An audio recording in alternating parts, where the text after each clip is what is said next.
स्वागत है आप सभी का अपने यूट्यूब चैनल। तो दोस्तों आज हम लोग करने वाले हैं मैट्रिक फाइनल परीक्षा के प्रथम पाली का संस्कृत का सेट डी का आंसर की। तो जिनका जिनका प्रथम पाली में संस्कृत में सेट डी मिला, आप लोग आंसर की मिला लीजिएगा। ठीक, तो चलिए आंसर की मिलाने से पहले एक बार आप लोग मेरा चैनल को सब्सक्राइब जरूर कर दिएगा और उसको दोस्तों में शेयर जरूर कीजिएगा। ठीक, तो चलिए स्टार्ट करते हैं सबसे पहला क्वेश्चन से।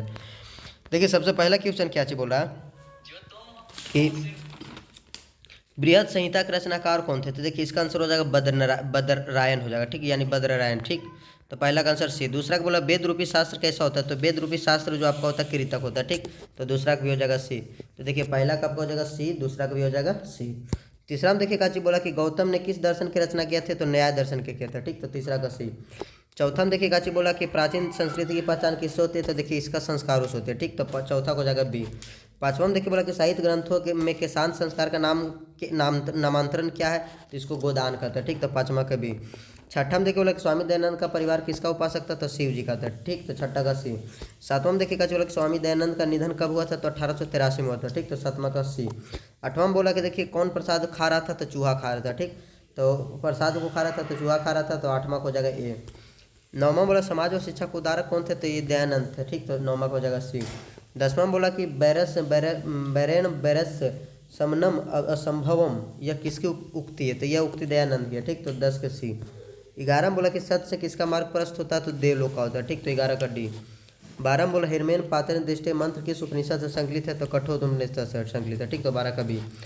13 में बोला देखिएगा कि अपविरीनु पद का क्या अर्थ होता है। तो हटा दे होता है। ठीक, तो 13 का सी। 14 में बोला कि अरे बचाल कितना बोलते हो किस पुरुष का कथन है। तो ये देखिए चतुर्थ पुरुष का कथन है। ठीक, तो 14 का ये। 15 में देखिए बोला कि आलस कथा पाठ में अहम कथम मयम कोलाहल किसकी उक्ति है। तो ये देखिए पहला आलसी का उक्ति है। ठीक, तो 15 का ये। 16 में बोला सबसे बड़ा शत्रु कौन होता है। तो आलस होता है। ठीक, तो 16 का भी। 17 में बोला कि भवंत महेश नस्कोरेमी किसका कथन है। तो ये देखिए आपका कर्म का है। ठीक, तो 17 का सी। 18 को बोला कि महतरमा भिक्षा याचे यह उक्ति किसकी है। तो ये देखिए आपका शक्र की है। ठीक, तो 18 का सी। 19 में बोला देखिए काटी कि इंद्र ने कर्ण से छल क्यों किया। तो अर्जुन की सहायता के लिए। ठीक, तो 19 का बी। 20 में बोला कि कौमुदी महोत्सव जैसा दृश्य किस अवसर पर दिखाई देता है। तो ये आपका दिखाई देता है किस अवसर पर। तो दुर्गा पूजा के अवसर पर दिखाई देता है। ठीक, तो इसका हो जाएगा 20 का बी। चलिए 20 का हो गया आपका बी। 21 नंबर क्वेश्चन में देखिए काची बोला कि राधे में कौन सा प्रत्यय है। तो राधे में देखिए आपका कौन सा प्रत्यय है। तो अन प्रत्यय है। ठीक, तो 21 का बी। 22 में बोला कि बद किस प्रकार का लकार का रूप है। तो बद देखिए आपका लट लकार का रूप है। ठीक, तो 22 के। 23 में बोला कि भारतीय संस्कृति में कितने संस्कार होते हैं। तो देखिए 16 होता है। ठीक, तो 23 का सी। 24 में बोला जन्म से पूर्व कितने संस्कार होते हैं। तो जन्म से पूर्व 3 संस्कार होते हैं। ठीक, तो 24 के। 25 में बोला कि पाथी किसके द्वारा पकड़ा कर खाया गया। तो बाघ के द्वारा। ठीक, तो 25 के। 26 में व्याग पत्री कथा पाठ में अविश्वासी पात्र किससे कहा गया। तो पथिक को कहा गया। ठीक, तो 26 के। 27 में बोला कि बाघ कैसा था। तो बाघ बूढ़ा था, दुराचारी था, वंशहीन था, इनमें सभी था। ठीक, तो 27 के डी। 28 में देखिए काची बोल रहा है कि सीता को विशाल लच्छी किसने संबोधित किया था। तो ये राम ने किया था। ठीक, तो 28 का सी। 29 में बोला स्वामी दयानंद के बचपन का नाम क्या था। तो स्वामी दयानंद के बचपन का नाम था मूल संग। ठीक, तो 29 का आपका हो जाएगा बी। 30 में बोला देखिए कि महर्षि वाल्मीकि ने मंदाकिनी वर्णम पाठ में प्रकृति का वर्णन किस छंद में किया था। अनुष्ठ में किया। ठीक, तो 23 का बी। 31 में देखिए काची बोल रहा है कि योग सूत्र के रचनाकार कौन है। तो पतंजलि है। ठीक, तो 31 का बी। 32 में बोला कि कृषि विज्ञान के रचयिता निम्न में से कौन है। तो पराशर है। ठीक, तो 32 के बी। 33 में बोला वसुधा किस पर्याय का है। तो पृथ्वी का। ठीक, तो 33 का बी। 34 में बोला कि पटन देवी किस नगर में अवस्थित है। तो देखिए पटना में। ठीक, तो 34 का बी। 35 बोला यूनान का राजदूत कौन था। तो मेगास्थनी था। ठीक, तो 35 का ए। 36 बोला रावण पद का संधि विच्छेद क्या होगा। तो रो जोड़ अन्न हो जाएगा। ठीक, तो 36 का ए। 37 में बोला देखिए कि री प्लस अ के मेल से कौन सा नया वर्ण बनेगा। तो र बनेगा। ठीक, तो 37 का बी। 38 बोला कि तस्य प्लस इति पद की संधि क्या होगी। तो तस्योति होगी। ठीक, तो 38 का डी। 39 बोला किस पद में बी उपसर्ग नहीं है। तो व्यवहार में नहीं है। ठीक, तो 39 का डी। चलिए 40 नंबर क्वेश्चन देखो बोले दुर्गम पद में कौन सा उपसर्ग है। तो दुर्ग उपसर्ग है। ठीक, तो 40 का सी। 41 में बोला चार्थे द्वंद्व सूत्र का उदाहरण कौन सा। तो प्राचीन काल हो जाएगा। ठीक, तो 41 का सी। 42 में बोला कि सचिवानम आलस्य का समस्त पद क्या होगा। तो सचिवालय होगा। ठीक, तो 42 का सी। 43 में बोला देखिए काशी कि माता पितरों कौन सा समास होगा। तो द्वंद्व समास होगा। ठीक, तो 43 का बी। 44 में बोला यूस कामम का मूल शब्द क्या होगा तो अस्मद होगा, ठीक। तो 44 का ए। 45 में बोला कि चतवार का मूल शब्द क्या है तो चतुरा है, ठीक। तो 45 का सी। 46 में बोला अस धात लोट लकार प्रथम पुरुष बहुवचन रूप क्या होगा तो अस्तु हो जाएगा, ठीक। तो 46 का बी। 47 में बोला पठयम पद में कौन सी धातु है तो पठ धातु है, ठीक। तो 47 का बी। चलिए 48 में देखिए बोला कि विद्या बी प्लस ज्ञाप प्लस लयप के मेल से कौन सा शब्द बनेगा तो विज्ञाप्य बनेगा, ठीक। तो 48 के ए। 49 में बोला कि रोग में कौन सा प्रत्यय है तो कत्ता प्रत्यय है, ठीक। तो 49 का बी।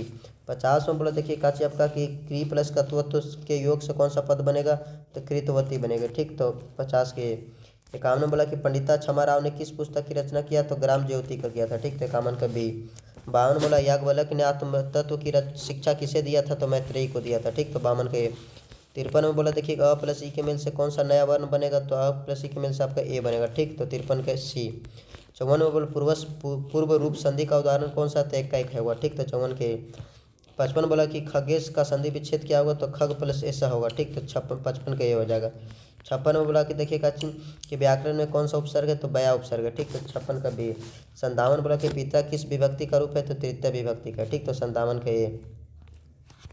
चलिए 58 में बोला दात्री नाम का मूल शब्द क्या होगा तो इसका होगा दात्री होगा, ठीक। तो 58 का सी।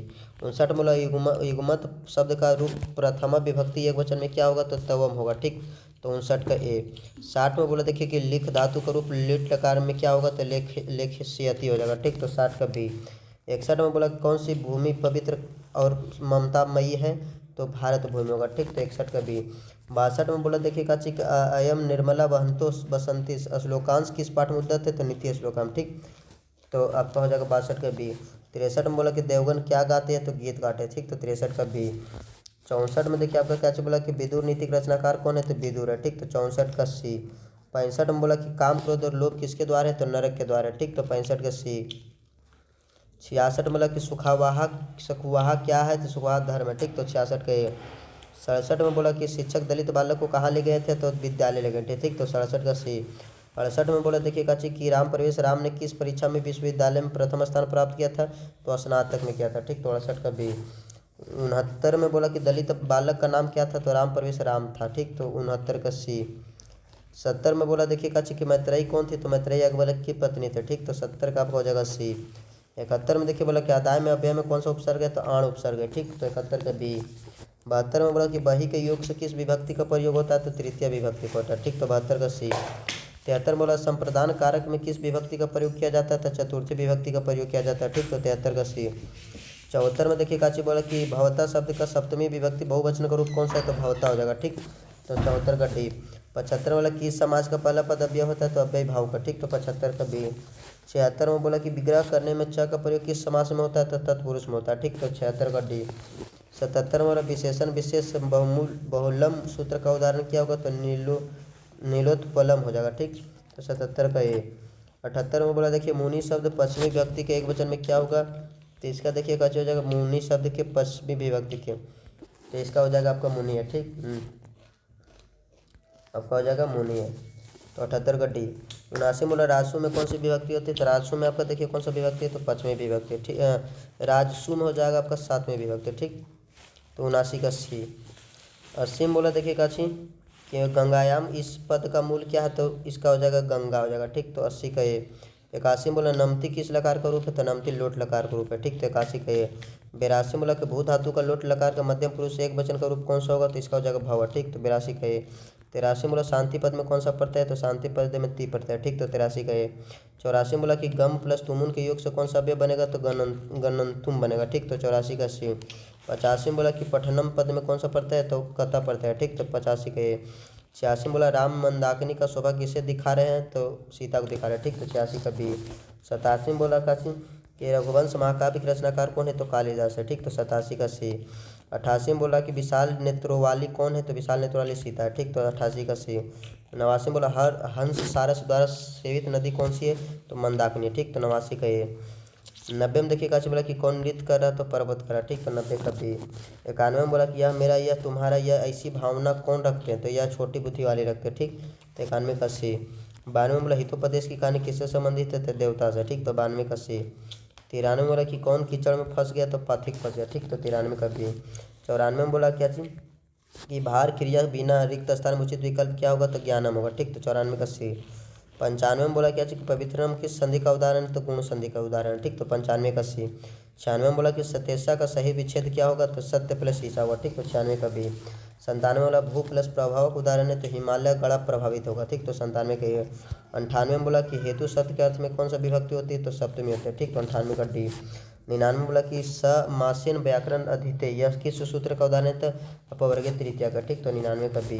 100 में बोला कि महानम मिष्ठात्र रोचते किस सूत्र का उदाहरण है, तो सप्रदानित चतुर्थी का। ठीक, तो 100 का एक। तो चलिए दोस्तों देखिए 100 में 100 मिला दें। आप लोग कमेंट करके बताइए कि कितना किनका सही गया। जिनका 50 में 50 सही गया होगा आप लोग कमेंट करके जरूर अपना नाम लिखिएगा। इस चैनल को सब्सक्राइब करके दोस्तों में इसको शेयर जरूर कीजिए, ताकि आप लोग इस चैनल को सब्सक्राइब करने से आपका समय बचेगा, ताकि आप लोग अगला सब्जेक्ट पढ़िएगा। तो चलिए इस चैनल को आप लोग सब्सक्राइब जरूर कर लीजिए और दोस्तों में इसको शेयर जरूर कीजिए। तब तक आप लोग को थैंक यू।